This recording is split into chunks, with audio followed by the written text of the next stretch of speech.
Katrina is our cultural advisor. She'll very quickly take you through this. Hello, nice meeting you. We'll explain to you. How are you? Hello, how are you?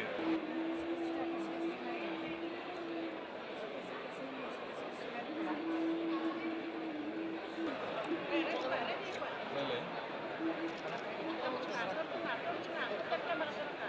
Just a bit, just a bit. Hey. Yeah. For me.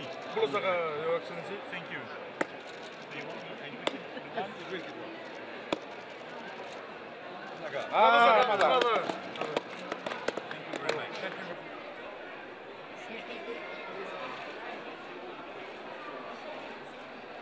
We had, of course, we took him through the cultural space that we have here. We had our cultural advisor telling him about the Yangona, about the Kaaba, about the drua that we have on display here. He's very much interested in that. He's asking about the handicraft, of course. And he was very much taken aback by Timothy's presentation today. And he, in fact, said that he would like him to come to Paris for the meeting that he's holding on the 12th of December. And he said, he wants everybody to hear Timothy's story and his presentation. We had an opportunity, of course, to offer him some Kaaba, which he had for the first time. And we then had the opportunity also to mention to him about, the focus on finance and what we're doing with the ensure resilience, what the Germans are doing, and how we need sustainability in these projects. And then of course we had this photo opportunity with him here. It's highly symbolic, as you know. The Paris Agreement was reached in France, and he's the French president. Fiji, of course, has the COP23 presidency. Well, if I could, before that, just highlight also we managed to speak to President Macron about the green bonds that we have issued, and told him about that and how we look forward to investment in that space. The Ensure Resilience, of course, is an initiative that's been launched by the German government. We understand other European countries may join with them.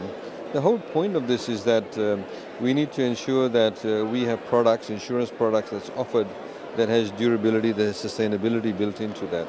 So currently there are not much products. In fact, there is no products available to those people who do not necessarily meet the very high compliance requirements of getting an engineer certificate for cyclone cover.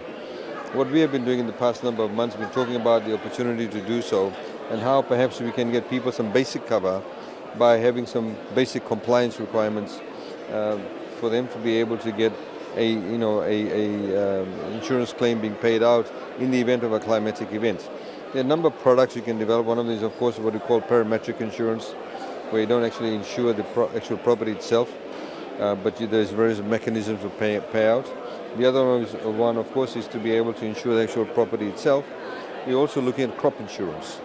Now, these things, of course, does require requires a structured approach. We need to be able to have the governance around it too, to be able to ensure that we'll get reinsurers, and not just insurance companies, because most insurance companies, as you know, they spread their risk and they rely on reinsurers. So we need to get the buy-in from the private sector in that respect. Of course, some of these projects need some sort of seed funding. This is what the Germans are, of course, looking at. As you know, we've also, through this the COP23, we now have the Fiji Clearinghouse. The Fiji Clearinghouse, of course, will be a repository where we can get information, you can get data available, because data is very critical in respect of the insurance companies and the reinsurers actually getting a buy-in. So they need to be able to know exactly what it is so they can do the proper costings for premium. So it is complex, but nonetheless we can actually have a good approach to it if we're able to get all the stakeholders involved and we get the right information available too. So we hope to, as you know, in the budget we have made an allocation of $1 million to pay for premiums for people to get insurance cover, in particular people at the low end of the socioeconomic scale.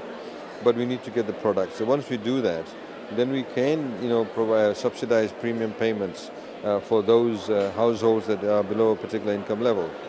The beauty about getting insurance cover, of course, is that first of all, we build resilience because people actually will need to comply to a certain extent.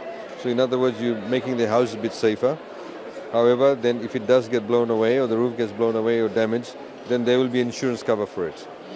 And once you have insurance cover for it and if the product is good, they get payout very quickly. so there's less dependency on other parties to help them, and they immediately get an injection of funds to be able to help them to rebuild their lives and their homes very quickly.